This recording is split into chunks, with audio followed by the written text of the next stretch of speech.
Praise the lord. ఈరోజు ఆదికాండము 5-6 వచనాలు చదువుకుందాం. ఆదికాండము 5వ అధ్యాయం. ఆదాము వంశావళి గ్రంథము ఇదే. దేవుడు ఆదామును సృజించిన దినమున దేవుని పోలికగా అతని చేసెను. మగవానిగాను ఆడుదానిగాను వారిని సృజించి వారు సృజించబడిన దినమున వారిని ఆశీర్వదించి వారికి నరులని పేరు పెట్టెను.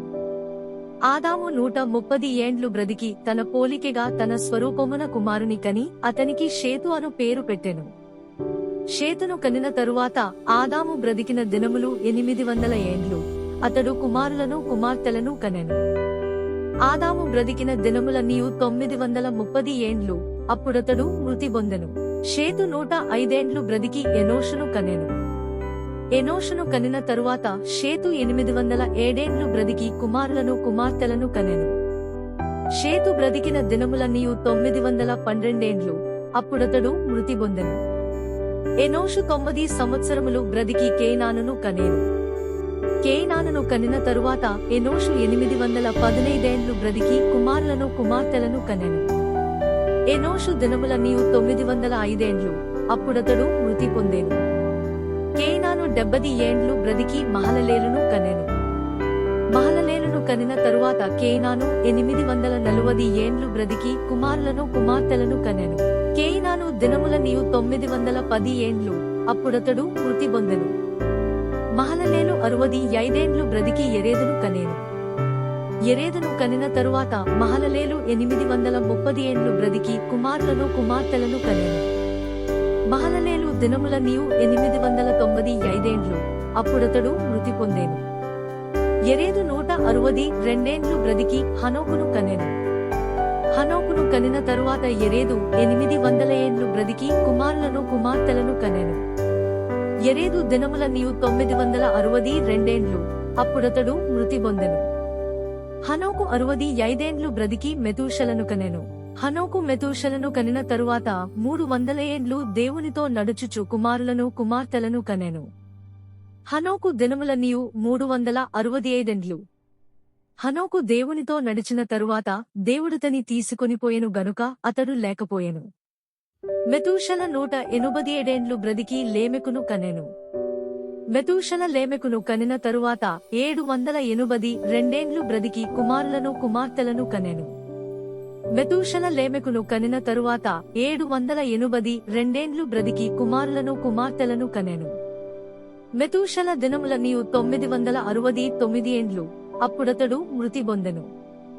లేమెకు 182 ఏండ్లు బ్రతికి ఒక కుమారుని కని భూమిని యెహోవా శపించినందువలన కలిగిన మన చేతుల కష్టము విషయములోనూ మన పని విషయములోనూ ఇతడు మనకు నెమ్మది కలుగజేయుననుకొని అతనికి నోవహు అని పేరు పెట్టెను. లేమెకు నోవహును కనిన తరువాత 195 ఏండ్లు బ్రతికి కుమారులను కుమార్తెలను కనెను. లేమెకు దినములన్నీయు 777 ఏండ్లు. అప్పుడతడు మృతి పొందెను. నోవహు 500 ఏండ్లు గలవాడై షేమును, హామును, యాపెతును కనెను. ఆదికాండము 6వ అధ్యాయం. నరులు భూమి మీద విస్తరింపనారంభించిన తరువాత కుమార్తెలు వారికి పుట్టినప్పుడు దేవుని కుమారులు నరుల కుమార్తెలు చక్కనివారని చూచి వారందరిలో తమకు మనస్సు నచ్చిన స్త్రీలను వివాహము చేసుకొనిరి. అప్పుడు యెహోవా నా ఆత్మ నరులతో ఎల్లప్పుడూ వాదించదు. వారు తమ అక్రమ విషయములో నరమాత్రులయ్యున్నారు. అయినను వారి దినములు 120 ఏండ్లగుననేను. ఆ దినములలో నెఫీలులను వారు భూమి మీద నుండిరి. తరువాతను ఉండిరి. దేవుని కుమారులు నరుల కుమార్తెలతో పోయినప్పుడు వారికి పిల్లలను కనిరి. పూర్వకాలమందు పేరు పొందిన శూరులు వీరే. నరుల చెడుతనము భూమి మీద గొప్పదనియు వారి హృదయము యొక్క తలంపులలోని ఊహ అంతయు ఎల్లప్పుడూ కేవలము చెడ్డదనియు యెహోవా చూచి తాను భూమి మీద నరులను చేసినందుకు యెహోవా సంతాపము నొంది తన హృదయములో నొచ్చుకొనెను. అప్పుడు యెహోవా నేను సృజించిన నరులను నరులతో కూడా జంతువులను పురుగులను ఆకాశ పక్షాదులను భూమి మీద నుండకుండా తుడిచివేయుదును. ఏలైనగా నేను వారిని సృష్టించినందుకు సంతాపము నొంది ఉన్నాననెను. అయితే నోవహు యెహోవా దృష్టియందు కృప పొందినవాడాయెను. నోవహు వంశావళి ఇదే. నోవహు నీతిపరుడును తన నేరములో నిందారహితుడునై యుండెను. నోవహు దేవునితో కూడా నడచినవాడు. షేము, హాము, యాపేతను ముగ్గురు కుమారులను నోవహు కనెను. భూలోకము దేవుని సన్నిధిని చెడిపోయుండెను. భూలోకము బలాత్కారంతో నిండియుండెను. దేవుడు భూలోకమును చూచినప్పుడు అది చెడిపోయి యుండెను, భూమి మీద సమస్త శరీరులు తమ మార్గమును చెరిపివేసుకుని యుండిరి. దేవుడు నోవహుతో, సమస్త శరీరుల మూలముగా భూమి బలాత్కారముతో నిండియున్నది గనుక నా సన్నిధిని వారి అంతము వచ్చియున్నది, ఇదిగో వారిని భూమితో కూడా నాశనము చేయుదును. చితిసారకపు మ్రానుతో నీ కొరకు ఓడను చేసుకునుము. అరలు పెట్టిన ఆ ఓడను చేసి లోపటను వెలుపటకు దానికి కీలు పూయవలెను. నీవు దాని చేయవలసిన విధమిది: ఆ ఓడ 300 మూరల పొడుగును, 70 మూరల వెడల్పును, 30 మూరల ఎత్తును గలదై యుండవలెను. ఆ ఓడకు కిటికీ చేసి పైనుండి మూరెడు నా క్రిందికి దాని ముగించవలెను. ఓడ తలుపు దాని ప్రక్కను ఉంచవలెను. క్రింది అంతస్తు 2వ అంతస్తు 3వ అంతస్తు గలదిగా దాని చేయవలెను. ఇదిగో నేనే జీవవాయువు గల సమస్త శరీరులను ఆకాశము క్రింద నుండకుండా నాశనము చేయుటకు భూమి మీదికి జలప్రవాహము రప్పించుచున్నాను. లోకమందున్న సమస్తమును చనిపోవును, అయితే నీతో నా నిబంధన స్థిరపరచుదును. నీవును నీతో కూడా నీ కుమారులను, నీ భార్యయు, నీ కోడండును ఆ ఓడలో ప్రవేశింపవలెను.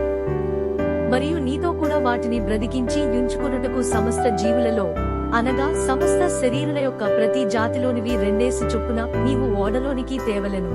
వాటిలో మగదియు ఆడదియు ఉండవలెను. నీవు వాటిని బ్రతికించి యుంచుకొనుటకై వాటి వాటి జాతుల ప్రకారము పక్షులలోను, వాటి వాటి జాతుల ప్రకారము జంతువులలోను, వాటి వాటి జాతుల ప్రకారము నేలను ప్రాకు వాటన్నిటిలోను, ప్రతి జాతిలో 2 చొప్పున నీ యొద్దకు అవి వచ్చును. మరియు తినుటకు నానా విధములైన ఆహార పదార్థములను కూర్చుకుని నీ దగ్గర ఉంచుకునుము, అవి నీకును వాటికిని ఆహారమగునని చెప్పెను.